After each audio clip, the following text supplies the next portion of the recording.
You can want to start and still sit there like your body missed the message. The tab is open. The document is waiting. The task is not even impossible. You move the mouse. You reread the same sentence. Then you stare at the screen like the first step is hidden somewhere in the keyboard. You are not relaxed. Your chest is tight, your jaw is set, and part of you is already arguing with yourself. This is not laziness. Today, we're going to break down why starting can feel harder than doing, why your brain turns simple tasks into locked doors, and how to make the first move smaller. Welcome back. Let's get started. When you cannot start, the problem is often not the task itself. It is the moment before the task. That tiny space where nothing has happened yet, but your brain is already calculating what could happen next. How long will this take? Will it be harder than you thought?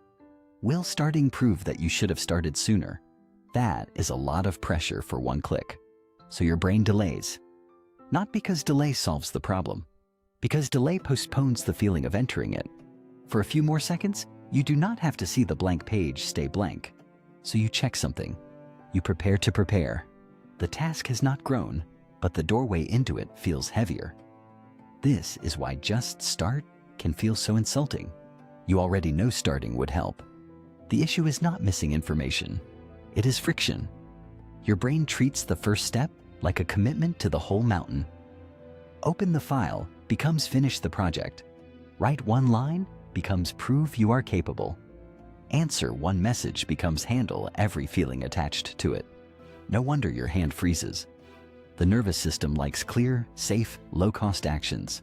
But starting has no reward yet, only uncertainty. Before momentum exists, everything depends on the first push. And if you are tired, ashamed, or already behind, that first push feels expensive. So the brain chooses a cheaper action nearby. Scrolling is cheap. Checking the time is cheap. Opening the same folder again is cheap enough to feel related. It gives you the feeling of movement without forcing you into the real starting point. That is the trap. Avoidance does not always look like doing nothing. Sometimes it looks like doing almost the thing.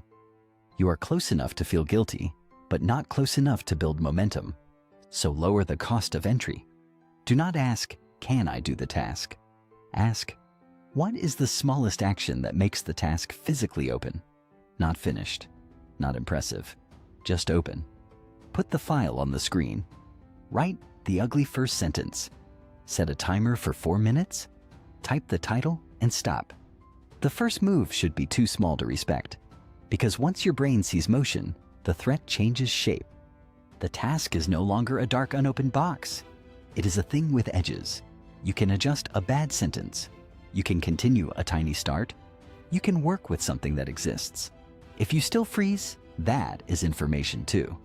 The task may not be small enough yet. The next step may be unclear. Or shame may be standing in front of the work pretending to be discipline. So make the doorway smaller, not because you are weak, because starting is not just an action. It is a state change. You are moving from imagining to contacting reality. So no, you are not broken. Because you struggled to begin, you may have a brain that learned to treat starting as the moment judgment begins. The work is not to yell at the frozen part. It is to give it one step so small that judgment has nothing to grab. If you want more useful truths about your mind explained, subscribe.